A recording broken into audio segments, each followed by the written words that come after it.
Welcome back to the Wolves Fancast YouTube channel, guys, for another GTA Fancast with me, Gully.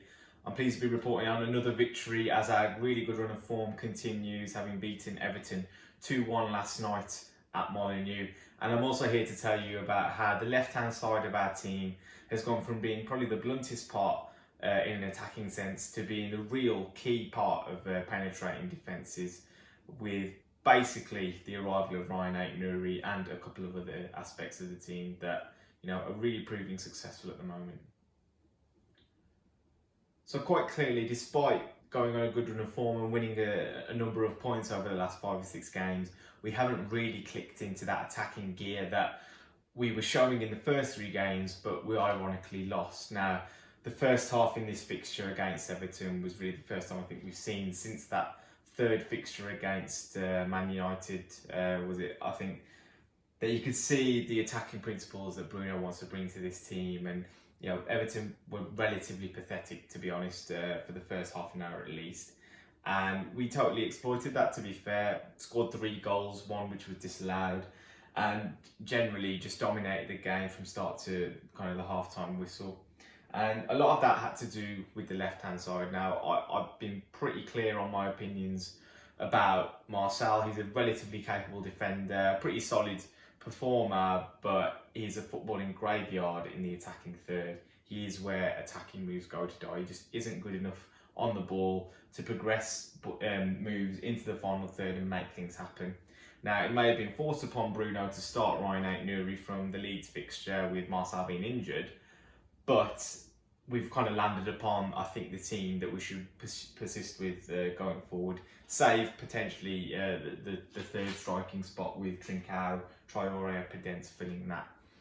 But I really want to impress upon you guys how important the left-hand side of our team is, whether it be Romain Saiss, Ryan Aït-Nouri, who had an excellent game yesterday against Everton, and obviously Hwang as well, who's featuring from the left-hand side but making those inroads towards goal. And obviously the central midfield, João Moutinho normally starting on the left-hand side of the pair, but both of them kind of really helping circulate possession and keeping up that pressure down that side. But if you look at the heat map from the game, you can see that we're just making a little bit more advancement and inroads down the left flank than we would on the right-hand side.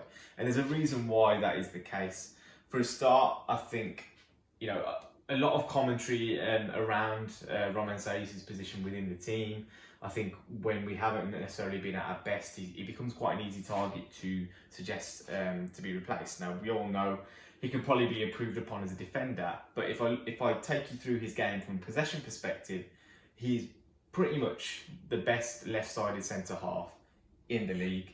Now, if you look at this pass map from Saiss from yesterday's game, you can see he's making plenty of penetrative passes into the final third, and this is evidenced when you have a look at the number of passes into the final third across the Premier League so far this season. The only other Wolves player that features is Ruben Neves, but next to him, 4th in the list, is Romain Saiss. I think that's a lot of the reason why Willy Bolly isn't necessarily back in the side at this point. He's just very, very good in these kind of positions. And if you have a look at this kind of screenshot here, this is exactly where he comes to the fore. He's operating in a slightly wide place, but with the game kind of opening up in front of him and players making movements, he can play those slide rule passes, the riskier passes that really get the ball into the feet of the likes of Hwang, the likes of Raul, and even Aït-Nouri if he needs to play the ball down the flank.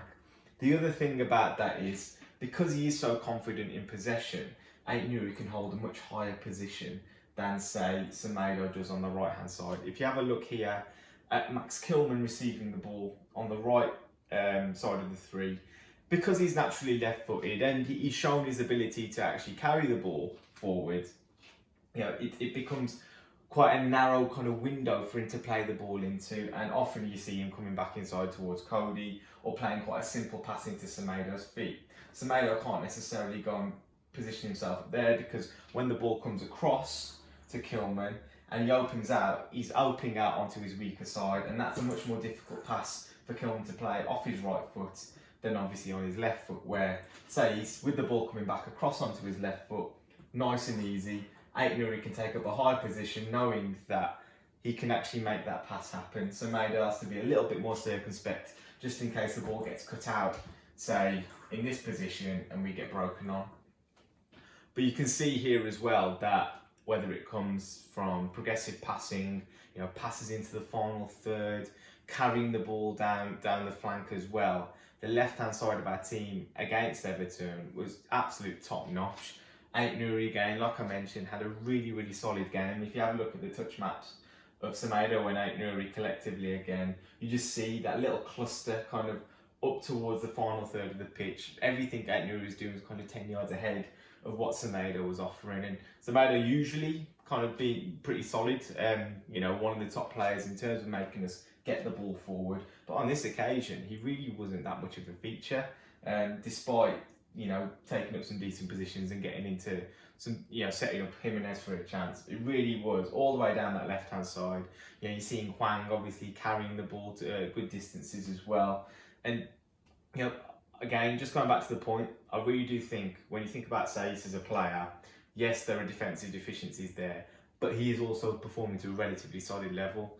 Max Kilman obviously gives us a little bit more defensively on the far side, but you couldn't necessarily transfer him over to the left, bring Willy Bolly into the side on the right of that back three, and expect the same results in terms of moving the ball forward into the real dangerous areas of the pitch. Now, Everton helped us a lot in that regard because the awareness of the central midfield too with these guys, Hwang, Raul and Trincao, just wasn't really there. But you still have to make those passes, you still have to have the quality in possession, and that's one thing we lacked, I would say, against Leeds, a bit of composure in playing those balls. But on this occasion, we really took advantage of it, and that's probably why he's still in the team at this stage. When you think about the kind of player who would be an upgrade on him, I showed you that chart earlier where it comes to the amount of progressive passes played into the final third by Premier League players. Aymeric Laporte was up there with Saiss. Now, he'd being upgraded as a defender, so you're looking at that kind of level of player who's really going to make a difference to this side. So, there obviously are going to be players out there, but they're commodities. They're going to be expensive, whether it's someone like Sven Botman, who Bruno sees as the answer to that kind of scenario, maybe. But I think you need to give a little bit more credit to Romain Saiss and to the role he's playing within the team this season.